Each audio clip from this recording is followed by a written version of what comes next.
Good afternoon, guys. So, today is March 6, 2025. So, we are here at Narita Airport. So, guys, nagbigay lang ako ng short vlog, no? While waiting dun sa mga kasama ko dito sa immigration. So, currently, ay on process pa yung ano nila, mga e-travel. So ako guys, nakalusot na ako, then at sila ay inaayos pa nila ngayon. So guys, the reason why I'm here is to assist yung female crew na pasampa sa Pisces leader. So meron kaming mess woman at saka engine cadet. And then bali ang total ng crew change dito sa Yokohama Daikoku, no, for Pisces leader, we have 7 on and 7 off, guys. So ayun, inassist lang namin to. So this is the first time na magkakaroon ng female crew sa ngayon. So hopefully maging productive at maganda yung outcome, no? Kasi may project ang company na siguro mag-i-increase sila ng numbers ng vessel kung saan magpapadala ng mga female crew. So sa kasalukuyan kasama ko si Captain Iduyan, na kasalukuyan waiting pa sila sa ngayon. So naandarito pa sila sa immigration bago lumabas.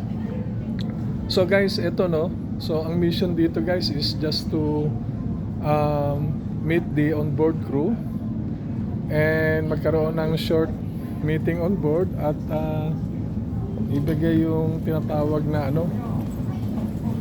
kung ano ba yung importance o mga policy about the female crew, okay, for the awareness of everybody. Okay, so guys, actually baka bukas, tomorrow, upon berthing, so doon kami ay sasampa, kaming mga myself and the on-signer 7 crew, no. So tomorrow hopefully maka-join kami. Then by Saturday, so flight kami going back to Manila. Kaya guys, eto at medyo very excited kasi nga yung mga kaibigan natin na nasa barko ngayon ay naghihintay sa atin, no? At hopefully maging masaya ang meeting bukas at maunawaan ng lahat kung ano yung pwede naming paliwanag o emphasize, no? Kung ano ba yung kahalagahan ng policy at kung paano ma-maintain yung mga harmonious relationship on board, no, with the female crew. So ayun yon. Kaya guys, at kami naman ay saludo, no, especially dito sa kapitan namin na sasampa, si Captain Iduyan. So okay naman to at experience sa car ship vessel, so madali na lang para sa kanya. At the same time, yung outgoing master also is experience sa PCC rin. So sila rin ang magkakaroon ng proper rotation sa 2 vessel, etong MV Guangzhou Highway at saka Pisces leader. So meaning to say, kabisado na nila yung ikot ng barko, no? Kabisado na nila at madali na lang nila na may sagawa yung proper turnover. Okay? So guys, so siguro pag akyat ko ng barko, magbibigay rin ako sa inyo ng short vlog. Papakita ko rin sa inyo kung ano ba yung buhay marino, no? Kasi guys, actually hindi lang ganun ka sarap o kasimple ang buhay sa barko. Kaya yung mga marino natin talagang, kung sasabihin natin guys, kayod marino. So andyan talaga yung nagtsatsaga sila, nagtitiis para na sa ganun sa kapakanan ng pamilya guys. Kaya doon sa mga natin, mga kaibigan natin no? Na may mga asawang marino, kapatid, pamangkin, kamag-anakan. So guys, sana naman saluduan natin sila guys. Ito yung isa sa nakakatulong, no? Nakakatulong sa ating bayan. Kaya nga guys, sinasaluduan natin yung mga overseas workers, no? At kaya nagkakaroon ng nai-evolve yung ano natin guys, yung tinatawag natin na economy, no? O ekonomiya, na malaking tulong sila guys. So guys, actually namimiss ko rin sumakay kaso medyo kumbaga kung titignan nyo guys, medyo kumbaga napaglumaan na kumbaga napaglipasan na. Okay? So minsan namimiss ko rin guys na sa barko at kung saan, lalo na kung medyo mahaba-haba ang biyahe, maganda samahan, parang hindi mo namamalayan yung takbo ng panahon guys. Kaya eto, at bukas siguro yung mga tropa natin doon, alam ko prepared sila lahat dyan kasi alam nila may mga taga-opisina na sasampa, especially yung presidente natin. Siyempre talagang mga VIP ang dating yan. Kaya guys, at sana huwag kayong bibitaw sa akin sa mga maikling vlog ko guys. Ito yung magbibigay sa inyo ng konting aral at mapupulutan nyo na magandang idea, no? Kaya nga guys, doon sa mga misis ng asawa ng seaman, dapat medyo mahalin natin yung pinagpapaguran ng inyong mga asawa, anak, kapatid, kasi hindi ganun kabilis o kadali ang magtrabaho sa barko. So ganun lang kasimple yun guys. Kaya labis rin akong natutuwa doon sa mga misis ng marino namin na magaling humawak ng pera, no? Lahat ng sakay o mga barko na sinasakyan ng kanilang mga asawa, anak, kapatid, kumbaga nagkakaroon ng magandang kinahinatnan, no? Kumbaga nauuwi sa maganda, may mga projects na lumalabas, nakabili sila ng ganitong properties na doon lang sa pananakay ng asawa nila o anak, kapatid, no? Kaya nga guys, sabi nga natin, hindi napakadali na lumayo sa pamilya. Okay? Sabi nga nila lumayo ka sa pamilya, dala mo bayan mo, no? Kasi nga pag sinabing Pilipino, madiskarte sa yon.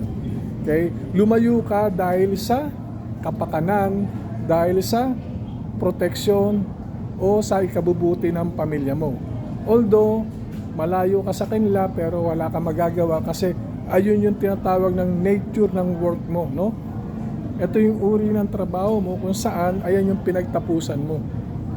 Kaya guys, sana doon sa mga hindi lang marino, no? Doon sa mga may asawa na nag-overseas, bigyan natin ng pansin, pangalagaan natin yung tinatawag na kinikita o pinagpaguran ng ating mga mahal sa buhay. Kasi guys, ang puhunan sa pananakay, puhunan sa overseas ay health. Kapag kayo ay o yung asawa natin o kapatid, anak, ito ay dumating sa punto na meron ng tinatawag na may health condition na, especially yung mga major. Guys, napakahirap na ibalik, no? Ibalik yan guys, napakahirap. Kaya ingat lang talaga. Ingatan natin, lalo na kung nakabakasyon na, no? Pag nakabakasyon na sila, ingatan natin yung health nila kasi sila lang yung nagbibigay sigla o nagbibigay sa atin ng tulong para makapag-provide sa pangangailangan ng pamilya. Kaya nga, sabi nga natin hindi lang tayo after money guys. Kinakailangan din natin tignan din yung estado ng ating asawa, kapatid, pamangkin, kung sino yung tumutustos o bumubuhay sa ating pamilya. Kaya hopefully guys, itong simple vlog na to o short vlog ay magbibigay sa inyo ng magandang aral, no? At ito naman ay hindi ko naman kayo sinasabi o pinipilit na gawin ninyo. Actually, walang sapilitan to guys. Ito yung tinatawag na mismo sa sarili ninyo, paano kayo magpahalaga sa pinagpapaguran o pinagkikitaan, no, ng mga mahal nyo sa buhay. Kaya guys, ayun lang, lagi kong sinasabi, dahilan kaya sila ay lumisan sa ating bayan o umalis para makatulong, maprovide ang mga pangangailangan ng pamilya, lalo na dun sa mga anak, kapatid na nag-aaral, na ayun lang ang way para masustain yung pangangailangan. Kaya guys, lagi lang natin tandaan, ang Panginoon nakamasid sa atin, no? Lagi kong sinasabi yan sa mga short vlog ko guys, na wag na wag tayong bibitaw. Kasi kahit anong talento natin, galing mo sa barko, guys, kapag ikaw ay nadisgrasya, wag naman sana. Kumbaga kung tatawagin sa makina, finish with engine, no? Wag naman sana. Kasi alam mo, ang puhunan guys, number one yun, yung health natin. Kasi nga, kahit anong galing mo, kung sumuko na yan, hindi mo na magagamit yan. Kasi hindi ka na tatanggapin ng employer mo. Dahil nga sa sinasabing, ang requirements nila guys ay physically fit. Okay? Regardless na ikaw ay magaling, hindi ka ano yun guys. Kaya kinakailangan, bigyan mo ng pansin talaga, no? So, anyway guys, hindi na ako papahaba pa ng salita, no? At maraming salamat sa walang sawang pakikinig ninyo, na hopefully na lahat ng binibigay ko na short vlog na sa inyo ay lagi nyo subaybayan at bigyan nyo ng pansin, no? Anyway, shout out pala dyan sa mga tropa namin, sa tropang Dalisay, sa Pasay, no? Sa mga kaibigan ko sa barko, no? Kasalukuyan na on board, lagi kong binabanggit, special mention si Captain Benjola, na talagang saludo ako diyan, no? Kay Chief Engineer Bete na masugid na sumusubaybay sa short vlog ko. Tropa ko diyan sa Rosewood kung saan ako kasalukuyang naninirahan, okay? So anyway, maraming salamat sa inyo at shout out at bye-bye. Bye-bye.